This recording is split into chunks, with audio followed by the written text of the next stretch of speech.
형제들아 나는 아직 내가 잡은 줄로 여기지 아니하고 오직 한 일, 즉 뒤에 있는 것을 잊어버리고 앞에 있는 것을 잡으려고 표대를 향하여 그리스도 예수 안에서 하나님이 위에서 부르신 부름의 상을 위하여 달려가노라. 아멘. 오늘 이 말씀을 가지고 무엇에 집중하십니까? 라는 주제와 제목으로 주님 주신 마음을 잠시 나누기를 원합니다. 우리가 잘 아는 데일 카네기란 자기관리학에 관한 대부가 있습니다. 이 데일 카네기의 책 중에 데일 카네기의 자기관리론이란 책에 보면 이런 구절이 나옵니다. 여러분, 톱밥을 톱질하려 들지 마십시오. 쉽게 말하면 톱밥에 톱질하지 마십시오라는 뜻입니다. 톱이 있습니다. 이 톱을 가지고 어디에다 톱질을 해야 됩니까? 당연히 각기목이나 베니아판이나 원목이나 나무에게 대고 잘라 톱질을 해야 됩니다. 그런데 미련한 사람들은 이미 다 잘라져 있고 가루로 나온 톱밥에 대고 톱질을 하려 든다는 것입니다. 실제로 그런 사람이 있을까요? 없죠. 근데 왜 이런 말을 했을까요?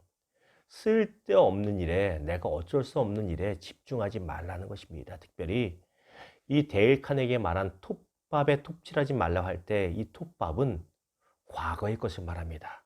이미 엎드려진 것, 이미 내가 어쩔 수 없는 것, 이것을 가지고 전전긍긍하며 안타까워하며 후회하며 이런 삶을 살지 말라는 것입니다. 왜요? 아쉬울 수 있지만 과거의 사건이나 결정을 붙들고 있는 것은 전혀 건설적이지 않는, 창의적이지 않는 어리석은 행동이기 때문입니다. 신앙의 세계도 마찬가지입니다. 오늘 말씀 보면 오늘 본문을 통해서 사도 바울은 자신의 삶의 방향과 모습을 빌립보 성도들에게 이렇게 겸손히 고백하고 있습니다. 우리 13절 다시 봅니다. 형제들아 나는 아직 내가 잡은 줄로 여기지 아니하고 오직 한 일, 즉 뒤에 있는 것을 잊어버리고 앞에 있는 것을 잡으려고. 사도 바울은 어떤 사람이었습니까? 과거에 예수 믿는 사람들을 잡아 죽이려고 하던 사람입니다. 예수 믿는 크리스천 잡아 죽이러 길을 가다가 예수 만나서 변화된 사람이 사도 바울인 거 우리가 너무나 잘 알잖아요. 그러나 그는 그 치명적인 자신의 과거에 매여서 전전긍긍하는 삶을 살지는 않았다는 것입니다. 왜 그렇습니까? 과거에 그런 것은 맞지만 어쩔 수 없는 과거이기 때문입니다. 이미 지난 버린 것이에요. 내 손을 떠난 일입니다. 과거에 내가 그런 삶을 살았어도 이제는 그렇게 살지 않으면 되는 것이기 때문에 과거에 매여 좌책하고 과거에 매여 애를 쓰는 삶을 살지 않았다는 것입니다. 또한 사도 바울은 그 어떤 사도들보다 더 많이 수고했고 사역의 열매 또한 더 풍성했습니다.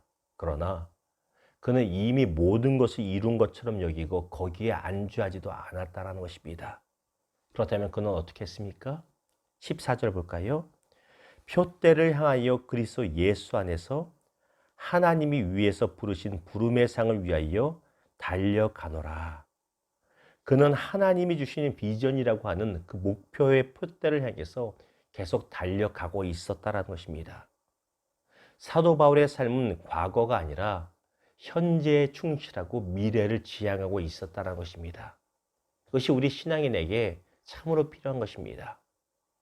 내가 예수 믿기 전에 어떤 삶을 살았는지 이건 지금 중요한 게 아닙니다. 그 과거로부터 교훈을 얻으면 됩니다. 그러나 과거의 결정이나 사건 때문에 그것만 바라보다 현재 불충실하고 미래가 없는 삶을 사는 것은 결코 하나님이 원하시는 기쁜 삶이 아니라는 것입니다. 말씀을 나누는 저도 마찬가지입니다. 가끔씩 과거의 생각에 매여서 마음이 힘들 때가 있습니다. 저만 그런 게 아니죠. 누구나 마찬가지입니다.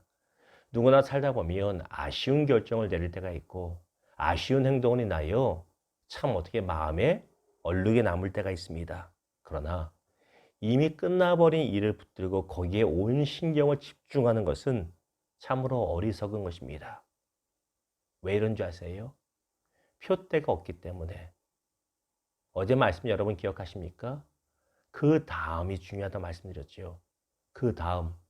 비전이 분명하지 않으면 자꾸 과거로 붙들고 살게 됩니다. 무엇을 해야 될 것이니까 이 비전이 분명하면 그 비전을 향해서 오늘 충실하고 내일을 향해 달려가지만 그게 없으면 과거만 매들고 산다는 것입니다. 말씀을 맺겠습니다. 드라마나 여러분 길거리 보면 술 한 잔 걸치시고 나면 왕년 이야기를 안주거리 반찬거리 삼아서 계속 떠드는 사람이 있습니다. 밤을 지새우며 내가 왕년에 이랬다고 이야기합니다. 왕년을 그리워하며 울부짖는 사람, 화를 내는 사람이 있습니다. 무슨 의미가 있습니까? 아무 의미가 없습니다. 노래 가사처럼 이런 노래 있잖아요. 지나간 것은 지나간 대로 의미가 있다고 하잖아요. 맞아요. 지나간 것은 지나간 대로 나름 의미와 교훈을 찾을 수가 있습니다. 그걸로 그쳐야 됩니다. 이것을 신앙의 눈으로 보면 비록 나의 아쉬운 과거라 할지라도 그것이 어떤 사건이든 결정이든 무엇이라 할지라도 우리 주님 안에서 합력하여 더 아름다운 것을 만드는 재료가 됨을 믿는 것입니다. 이것이 신앙의 모습입니다. 사도 바울의 삶의 모습이기도 합니다. 우리의 삶의 모습이어야 되는 것입니다. 과거는 어쩔 수 없어요. 아쉽지만 그것들조차 하나님 손에, 우리 주님 손에 맡겨드려서 아름다운 현재와 미래를 만들어가는 재료로 사용하시기 원하는 것, 그렇게 하실 것을 믿는 것이 바로 신앙인의 모습인 것입니다.